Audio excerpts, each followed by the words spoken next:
UEMOA, l'Union économique et monétaire ouest-africaine. L'UEMOA, 8 pays, un destin commun, un espace économique harmonisé, ouvert et concurrentiel. L'UEMOA, votre guide au cœur de l'Afrique, des grands événements et des grandes mutations sur Africable.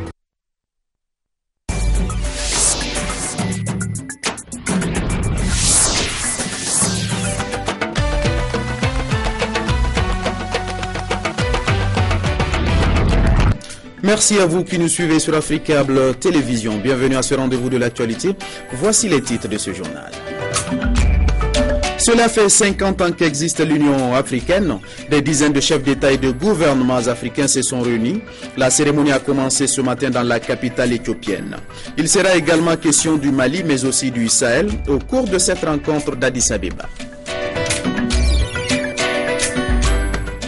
Suite au double attentat au Niger contre les intérêts français d'Areva à Arlit et à Agadez, le président Mahamadou Issoufou pointe du doigt la piste libyenne. Vous l'entendrez dans ce journal.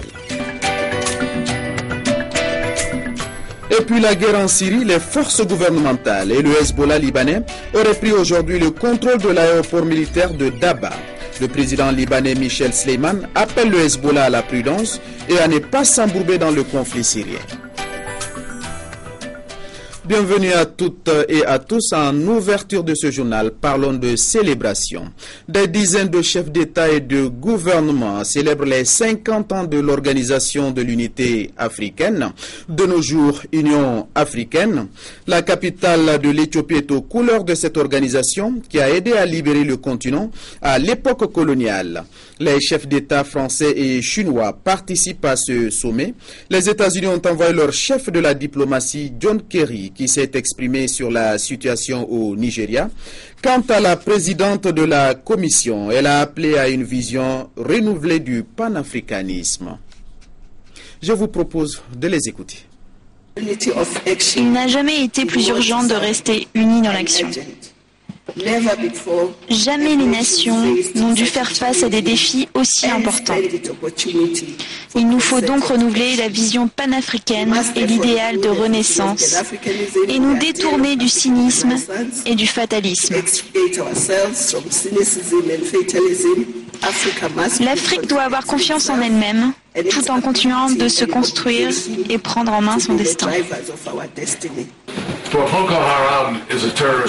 Boko Haram est une organisation terroriste qui a tué sans motif et a bouleversé la vie politique du Nigeria avec des méthodes fondamentalistes qui sont inacceptables.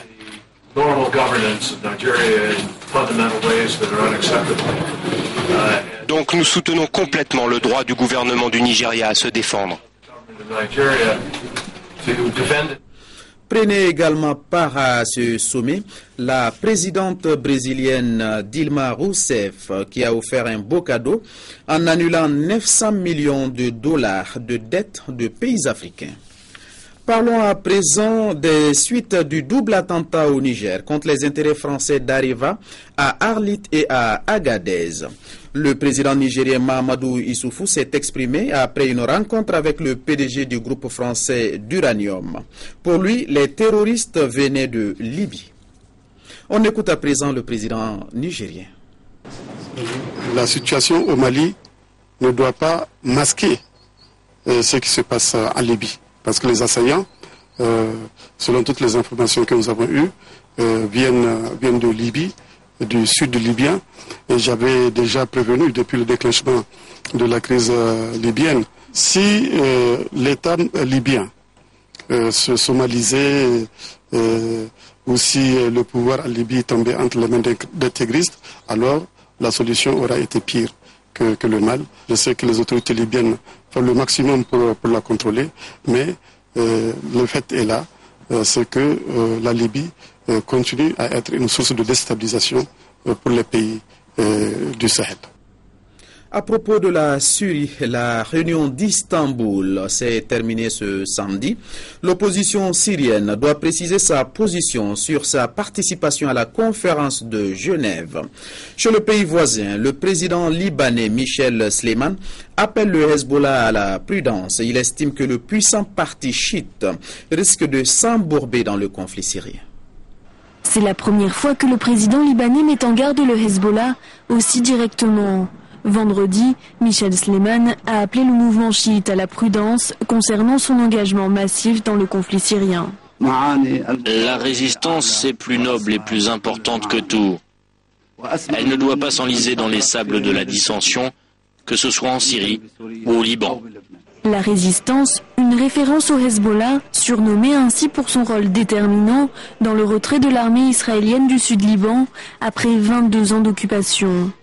Depuis quelques semaines, le Hezbollah ne cache plus sa présence en Syrie et l'a même intensifiée. Ses combattants sont en première ligne, aux côtés des troupes de Bachar al-Assad, dans la bataille pour la ville stratégique de Koussaïr. Une implication du mouvement chiite libanais fermement condamnée par la communauté internationale, dans un premier temps par Israël et les États-Unis, qui considèrent d'ailleurs le parti parrainé par l'Iran comme une organisation terroriste. Au point que Barack Obama a lui-même téléphoné à Michel Sleiman pour lui faire part de ses inquiétudes, avant que la France et l'Allemagne ne se disent favorables à l'ajout de la branche armée du Hezbollah sur la liste des groupes terroristes de l'Union européenne, une mesure qui entraînerait le gel des activités et des avoirs du mouvement en Europe. Guerre en Syrie toujours. Les forces gouvernementales et les combattants du Hezbollah libanais auraient réussi à pénétrer aujourd'hui dans l'ancien aéroport militaire de Daba, une position stratégique où de violents affrontements se poursuivent et les voisins demandent la fin des hostilités. La ville n'est plus qu'un champ de ruines, Koussaïr, où se livrent des combats sans merci entre les rebelles et l'armée du régime. Cette dernière est épaulée par le Hezbollah libanais, qui aurait envoyé 1700 hommes sur place et gagne du terrain. Nous tirons sur les membres du Hezbollah. Ils ont essayé de prendre d'assaut la zone est près des quartiers militaires de Koussaïr. Les bombardements sont violents, des missiles sont tombés sur les localités du nord et l'ancien aéroport militaire de Daba. Au moins 5 rebelles et 2 civils ont été tués ce samedi. Koussaïr, ville stratégique pour les rebelles car elle est le point de passage des combattants et des armes venues du Liban, et pour le régime car elle relie Damas au littoral, sa base arrière. Au Forum économique mondial pour le Moyen-Orient, le roi de Jordanie, qui accueille 500 000 réfugiés syriens, en a appelé à la fin de ce conflit sanglant. En Syrie, il est urgent de trouver une solution politique à ce conflit qui divise le pays et de résoudre la terrible crise des réfugiés.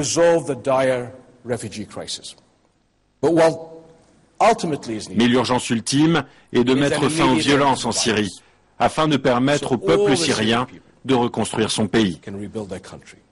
En Turquie, l'opposition syrienne prépare une éventuelle conférence de paix internationale, Genève 2, initiée par les Russes et les Américains. Mais elle ne sait pas encore si elle participera. Elle réclame des gestes de bonne volonté du régime et de ses alliés. Nous en appelons à ceux qui étaient dans la résistance libanaise. Vous êtes à la mauvaise place pour votre résistance. En forme de gage, l'opposition exige toujours le départ du président syrien. Bachar al-Assad aurait lui déjà accepté de participer aux négociations, une provocation de plus pour l'opposition. Sur un tout autre registre, en France, Christine Lagarde échappe à la mise en examen et rentre à Washington. La patronne du Fonds monétaire international a été placée sous statut du témoin assisté par la Cour de justice de la République. L'ex-ministre française de l'économie est soupçonnée d'avoir favorisé en 2008 l'homme d'affaires Bernard Tapie, proche de Nicolas Sarkozy. Christine Lagarde est venue en personne annoncer à la presse qu'elle était placée sous le statut de témoin assisté.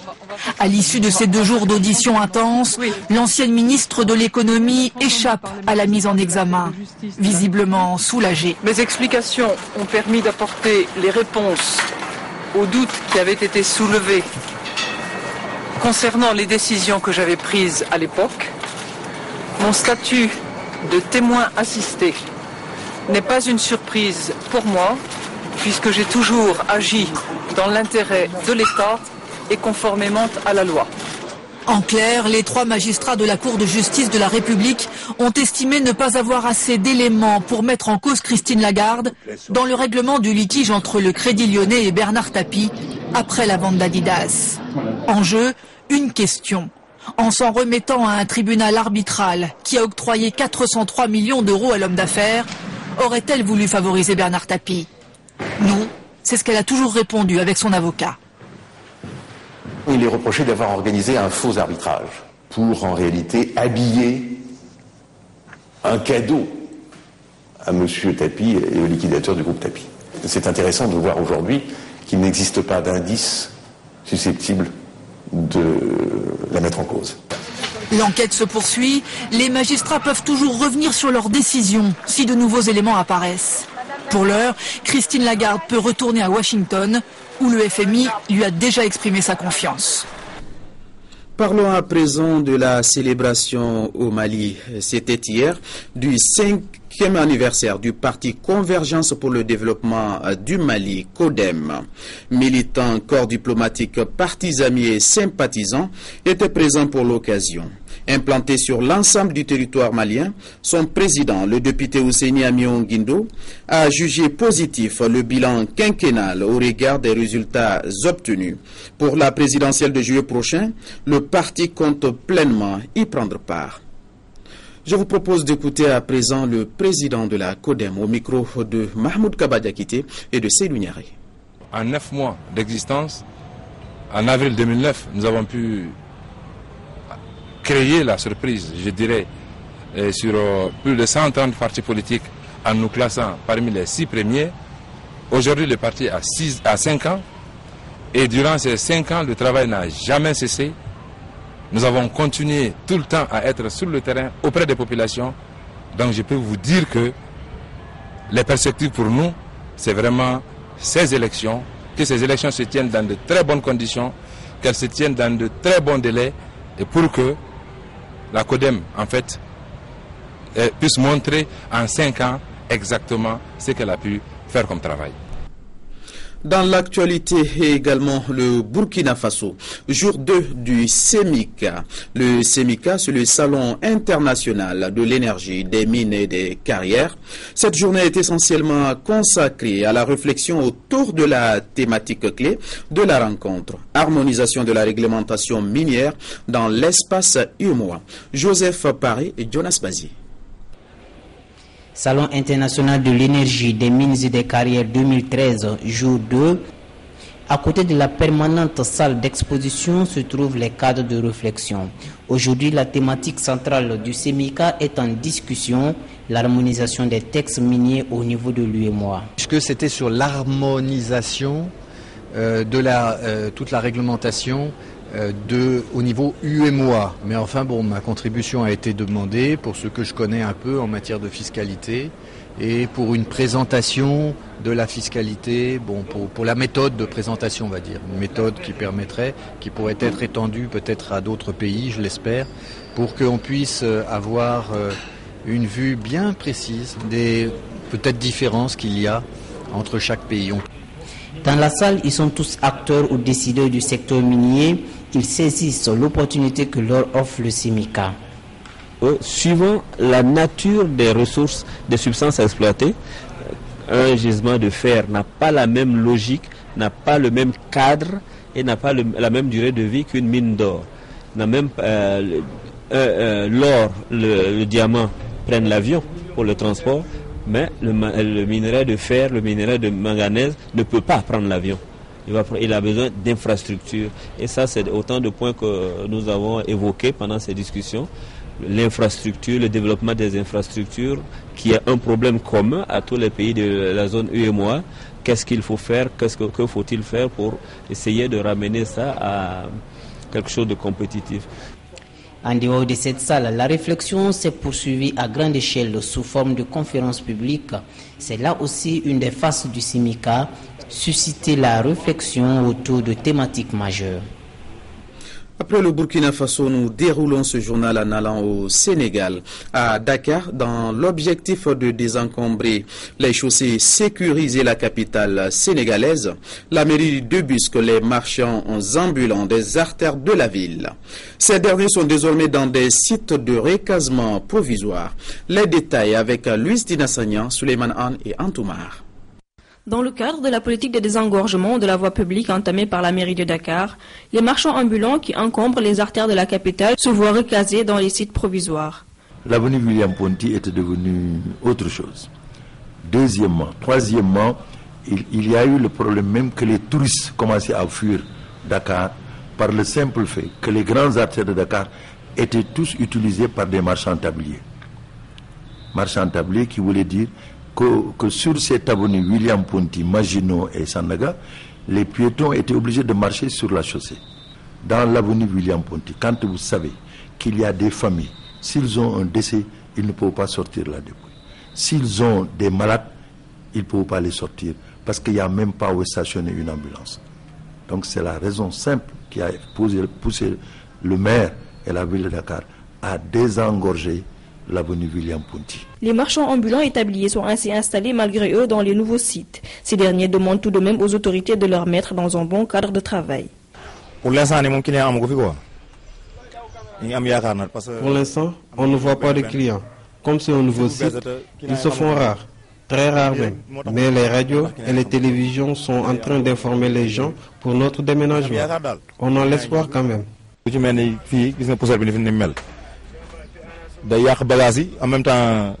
Vous voyez, ce site, c'est pas confortable pour nous. Il y a beaucoup de poussière, l'éclairage fait défaut. Et en ce qui concerne les toilettes, les responsables de la mairie nous ont promis de les réfectionner.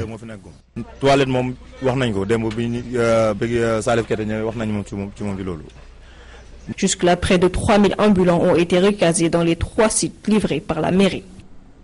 Volet religion avant de refermer cette édition.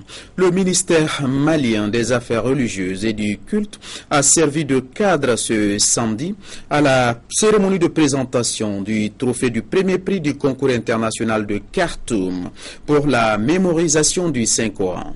Un prix remporté par le Malien Abdourahmane Kouma.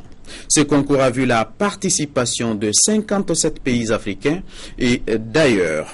La cérémonie s'est déroulée en présence des ministres maliens des Affaires religieuses et de l'enseignement supérieur. C'est lui, Abdourahmane Kouma, notre compatriote, qui a eu le premier prix international de lecture de Saint-Coran à Khartoum au Soudan. Le concours avait regroupé 57 pays à travers le monde en janvier dernier. Le jeune lauréat a présenté son trophée aux autorités maliennes au cours d'une cérémonie au ministère des Affaires religieuses et du culte. Ici, Abdourahmane a dédié son trophée à sa famille. Je suis très content d'avoir remporté ce prix. C'est un prix que je dédie à toute notre famille. Je remercie aussi les autorités maliennes pour leur accompagnement.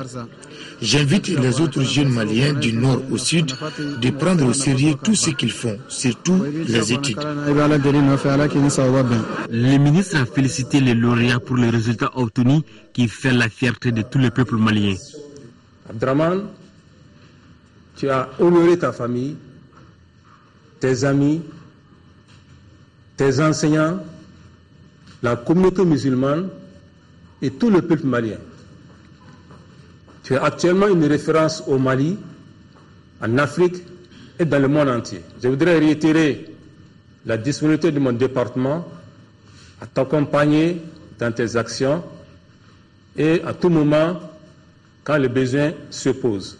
Au nom du Premier ministre, le ministre des Affaires religieuses et du culte a remis aux lauréats une enveloppe symbolique en guise d'encouragement.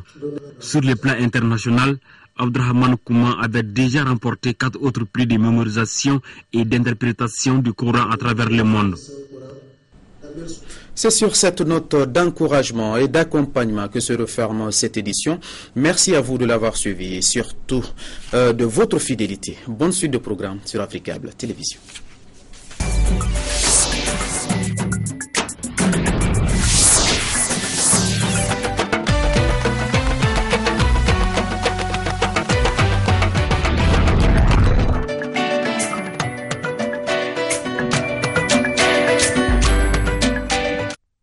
L'UEMOA, l'Union économique et monétaire ouest-africaine. L'UEMOA, 8 pays, un destin commun, un espace économique harmonisé, ouvert et concurrentiel. L'UEMOA, votre guide au cœur de l'Afrique, des grands événements et des grandes mutations sur